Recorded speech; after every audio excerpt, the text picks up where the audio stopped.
ಎಷ್ಟೊಂದು ಸೌಖ್ಯ ಸುಂದರವಾಗಿ ಸಾಗುತ್ತಿದೆ ಈ ನನ್ನ ಮನೆ. ಶ್ರೀರಾಮನ ಬರುವಿಕೆಗಾಗಿ ಅಯೋಧ್ಯದಲ್ಲಿ ಅದು ಒಂದಿನ ಸಂಭ್ರಮದ ವಾತಾವರಣ. ಆದರೆ ಈ ನನ್ನ ಮನೆಯಲ್ಲಿ ಸಂತೋಷ ಸಡಗರ ಸಂಭ್ರಮದಲ್ಲೇ ಮುನುಗುತ್ತಿದೆ.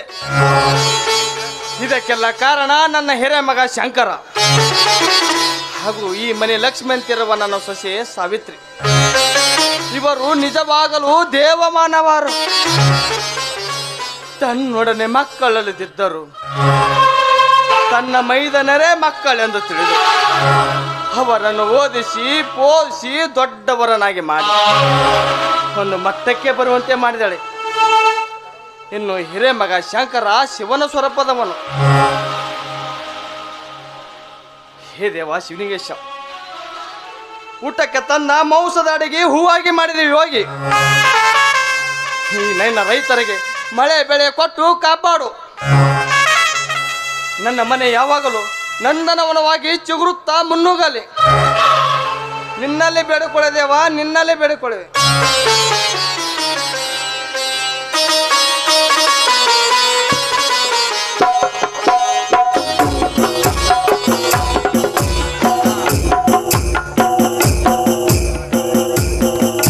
ಒಂದು ಸ್ವಲ್ಪ ಸುತ್ತಾಡ್ಕೊಂಡು ಬಂದ್ರಾಯ್ತು.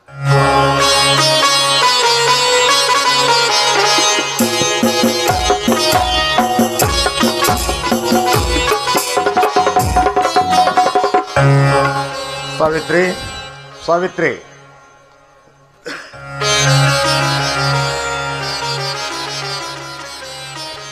ಬಂದಿರಿ? ಸುನಿಲ ಬಸವರಾಜ ಇನ್ನೂ ಬಂದಿಲ್ವೇ? ಇಲ್ಲ ರೀ, ಅವರಿಬ್ರು ಯಾಕೋ ಇನ್ನೂ ಮನೆಗೆ ಬಂದಿಲ್ಲ. ಮಾವನವರು ಇದಕ್ಕೆ ಹೊರಗಡೆ ಸುತ್ತಾಡ್ಕೊಂಡು ಬರ್ತೀನಿ ಅಂತ ಹೇಳಿ ಹೋಗಿದ್ದಾರೆ. ಏನ್ರಿ, ಬಸವರಾಜನ ಹುಟ್ಟಿದಬ್ಬ ಸಮೀಪಕ್ಕೆ ಬರ್ತಾ ಇದೆ. ಏನಾದ್ರೂ ವ್ಯವಸ್ಥೆ ಮಾಡ್ತಿರೋ ಅಥವಾ ಹೀಗೆ ಸುತ್ತಾಡ್ತಾ ಇರ್ತೀರೋ? ಏನಂದೆ ಸಾವಿತ್ರಿ? ನನ್ನ ತಮ್ಮ 18 ವರ್ಷ ತುಂಬಿ 19ನೆಯ ವರ್ಷದಲ್ಲಿ ಕಾಲಿಡುತ್ತಿರುವಾಗ ಅವನ ಹುಟ್ಟುಹಬ್ಬ ನಿಲ್ಲಿಸೋದೆ ಈ ಸಂಶಯ ನಿನಗೆ ಬಂತು ಅಂತೀನಿ. ಏನ್ರಿ, ಏನಂದ್ರಿ? ಅದ್ಯಾವ ಸಂಶಯ ನಿಮ್ಮ ಮನದಲ್ಲಿ ಮನೆ ಮಾಡ್ತು ಹೇಳ್ರಿ, ನನ್ನ ಮುಂದೆ ಹೇಳೋದಿಲ್ವೇ? ಸಾವಿತ್ರಿ, ನಿನ್ನೆದುರು ಹೇಳಿದೆ, ಇನ್ನಾರೆದುರಿಗೆ ಹೇಳಿಲ್ಲ ನಾನು. ಅಂತೆಯೇ ಹಿರಿಯರು ಹೇಳಿದ್ದಾರೆ, ಸತಿಪತಿಗಳೆಂದರೆ ಜೋಡೆತ್ತಿನ ಬಂಡಿ ಎಂದು. ಸಾವಿತ್ರಿ, ನಮಗಂತೂ ಮಕ್ಕಳಾಗಲಿಲ್ಲ.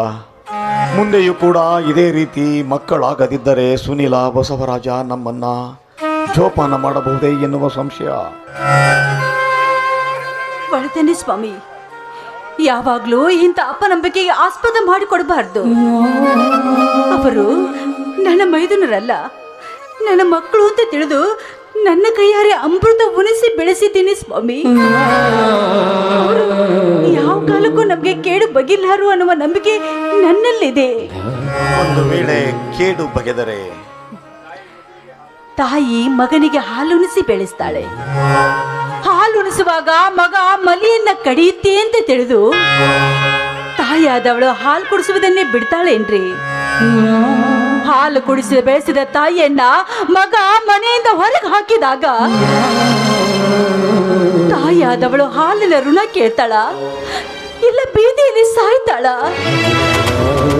ಅದರಂತೆ ಅವರನ್ನ ನಮ್ಮ ಮಕ್ಕಳು ಅಂತ ತಿಳಿದು ನಾವು ಜೋಪಾನ ಮಾಡೋಣ. ಮುಂದೆ ಅವರಿಗೆ ಬಿಟ್ಟಿದ್ದು ನಮ್ಮ ರಕ್ಷಣೆ ಭಾರ.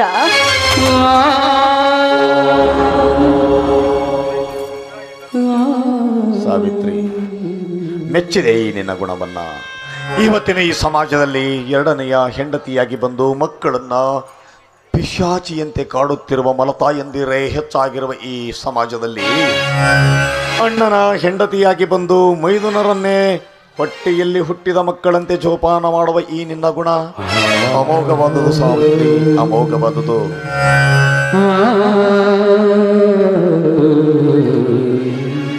ಸಾವಿತ್ರಿ, ನಿನ್ನ ಅಂತರಂಗದಲ್ಲಿ ಅಡಗಿರುವ ಭಾವನೆಗಳನ್ನು ಕೆದಕಲು ನೋಡಿದನೇ ಹೊರತಾಗಿ ನನ್ನ ತಮ್ಮಂದಿರ ಮೇಲಿದ್ದ ಸಂಶಯವನ್ನಲ್ಲ.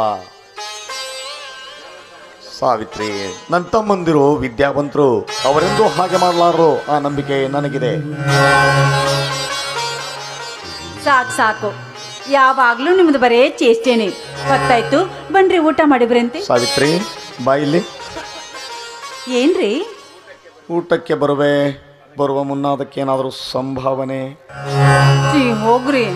ಏನ್ರಿ ನೀವು ಯಾವಾಗ್ಲೂ ಬರೀ ಹುಡುಗಾಟನೇ ಮಾಡ್ತೀರಾ? ಹುಡುಗಾಟ ಅಲ್ಲ ಸಾವಿತ್ರಿ, ಇದು ಪ್ರೇಮದ ಬಡಿದಾಟ. ಮೂಡಿ ಬರಲಿ ಒಂದು ಕವನ. ಹೋಗ್ರಿ, ನನಗೆ ನಾಚಿಕೆ ಆಗತ್ತೆ.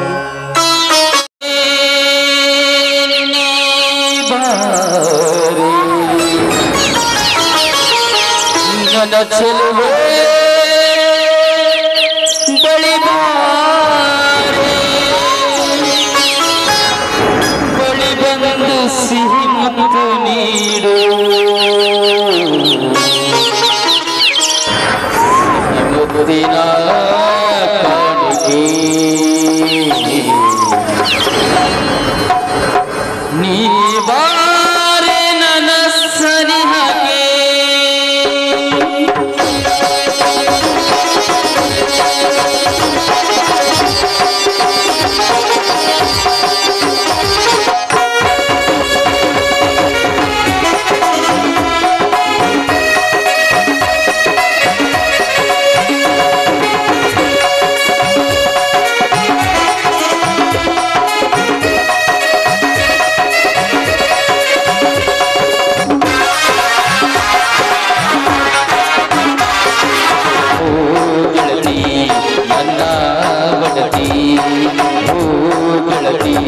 ನನ್ನ ಒಡತಿ ನನ್ನ ಬಾಳಿಗೆ ಬೆಳಗಾದೇನಿ, ಉಸಿರಿಗೆ ಉಸಿರಾದೇನಿ. ನೀಡು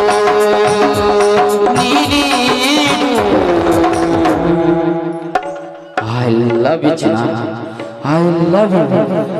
ಸಿಹಿ ಮುತ್ತಿನ ಕಾಣಿಕೆ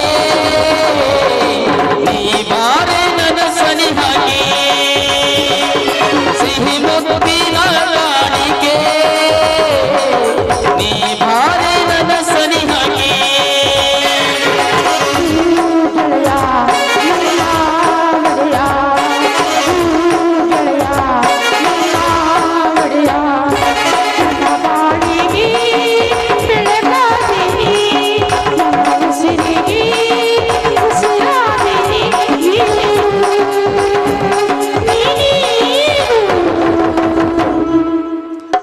I love you, Shatri. I love you.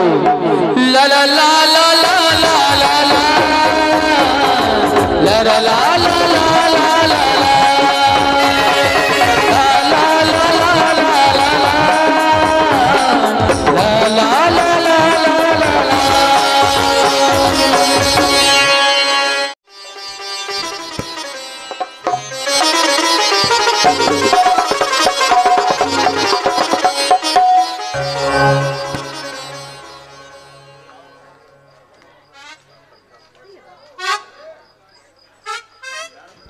ಸಾಕ್ಷಾತ್ ಕೈಲಾಸದಲ್ಲಿ ಪಾರ್ವತಿ ಪರಮೇಶ್ವರನ ಸ್ವರೂಪದವರು ನನ್ನನ್ನು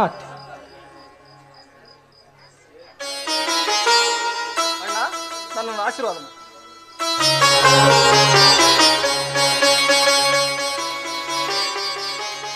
ಯಾವಾಗ ಬಂದೆ ಮೈದುನ? ಎಲ್ಲಿಂದಮ್ಮ? ಹಾಗಲ್ವೋ, ದಿನಾಲು ಸುತ್ತಾಡ್ಕೊಂಡು ಬಂದ್ಮೇಲೆ ನಮಸ್ಕರಿಸುವಿಯಲ್ಲ, ಅದಕ್ಕಾಗಿ ಕೇಳ್ತಿದ್ದಾಳೆ ಅಷ್ಟೇ.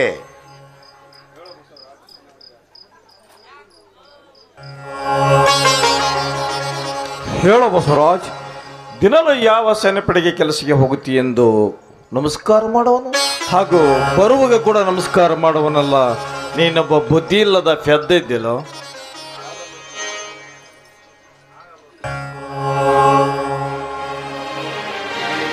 ಹಾಗಲ್ವೋ, ಇವತ್ತಿನ ದಿವಸ ಪುಣ್ಯಕ್ಷೇತ್ರಗಳ ಯಾತ್ರೆಗೆಂದು ಹೋದವರು ಗಂಗಾ ನದಿಯಲ್ಲಿ ಸ್ನಾನ ಮಾಡಿ ಹಿಂದಿನ ಪಾಪಗಳನ್ನೆಲ್ಲ ಕಳೆದು ಹೋಯ್ತು ಅನ್ನೋ ನಂಬಿಕೆಯಲ್ಲಿ ವಾಪಸ್ ಬಂದ ಮೇಲೆ ಮತ್ತೆ ಹೊಸ ಹೊಸ ಪಾಪಗಳನ್ನು ಮಾಡಲು ಪ್ರಾರಂಭಿಸ್ತಾರೆ.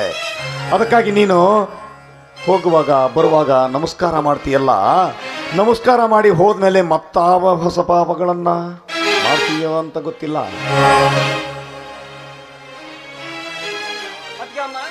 ಅದಕ್ಕಮ್ಮ ನೋಡು, ಅಣ್ಣಂದ್ರು ಇಬ್ಬರು ಯಾವಾಗಲೂ ಇಂಥ ತಮಾಷೆನೆ ಮಾಡ್ತಾರಮ್ಮ. ಏನ್ರಿ ಸಾಕ್ ಸುಮ್ನೆ ರೀ. ಇವನು ನಿಮಗೆ ತಮ್ಮನಾಗಿರ್ಬಹುದು. ಇವನು ನನಗೆ ಮಗ ಇದ್ದಾಗ ಅಲ್ವಾ ಬಸವರಾಜ?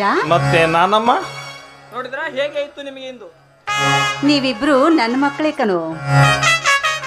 ನೋಡಿದೀಯಾ ಸುನೀಲ, ಯಾವ ರೀತಿ ಪಕ್ಷ ಬದಲಿಸಲು ಅಂತ. ಒಟ್ಟಾರೆ ಭಾರ ಅವನ ಕಡೆಗಿದೆ, ಇನ್ಮೇಲೆ ನಿನ್ನಿಷ್ಟ.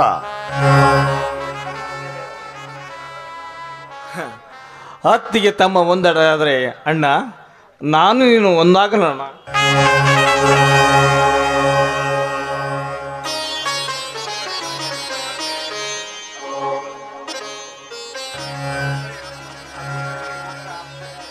ಅಪ್ಪಾಜಿ ಯಾರ ಕಡೆಗೆ? ಮಾವನವರು ನಮ್ ಕಡೆನೇ ಇರ್ಬೇಕು ಅಲ್ವಾ? ಹೌದಮ್ಮ. ಅಪ್ಪಾಜಿಯವರು ನಮ್ಮ ಕಡೆ ಇರಲಿ.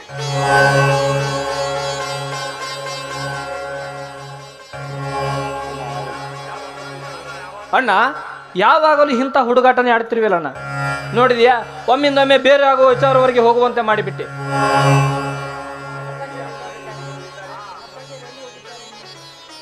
ಅದಕ್ಕೆ ಅಮ್ಮ, ಅಪ್ಪಾಜಿ ಎಲ್ಲಿಗೆ ಹೋಗಿದ್ದಾರಮ್ಮ? ಮಾವನವರು ಇಲ್ಲಿ ಎಲ್ಲೋ ಹೊರಗಡೆ ಸುತ್ತಾಡ್ಕೊಂಡು ಬರ್ತೀನಿ ಅಂತ ಹೇಳಿ ಹೋಗಿದ್ದಾರೆ. ಅದು ನೋಡಲ್ಲಿ ನೆನ್ಸೋಷ್ಟರಲ್ಲಿ ಮಾವನವರು ಬಂದೇ ಬಿಟ್ರು.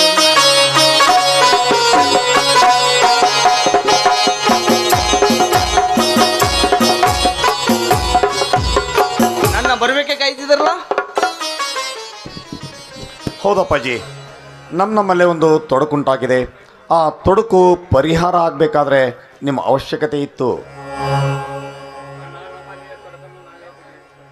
ಅಣ್ಣ, ನಮ್ಮಲ್ಲಿಯ ತೊಡಕು ನಾವೇ ಬಗೆಹರಿಸಿಕೊಳ್ಳೋದು ಒಳ್ಳೇದಲ್ಲೇನಣ್ಣ? ಮಾವನವ್ರ ಮುಂದೆ ಹೇಳ್ಬೇಕು. ಅಪ್ಪಾಜಿ, ನನಗೊಂದು ಮಾತು ಕೊಡುವೇನಪ್ಪ? ಕೇಳು, ಅದ್ಯಾವ ಮಾತು? ಅಪ್ಪಾಜಿ, ಈ ಮನೆಯಲ್ಲಿ ಯಾರಾದರೂ ಯಾವ ರೀತಿ ಬೇರೆ ಆದರೂ ನೀವು ಮಾತ್ರ ಈ ಮನೆ ಬಿಟ್ಟು ಹೋಗ್ಬಾರ್ದಪ್ಪ, ಹೋಗ್ಬಾರ್ದು. ಒಳ್ಳೆ ತರ್ಲೆ ಆಯ್ತು.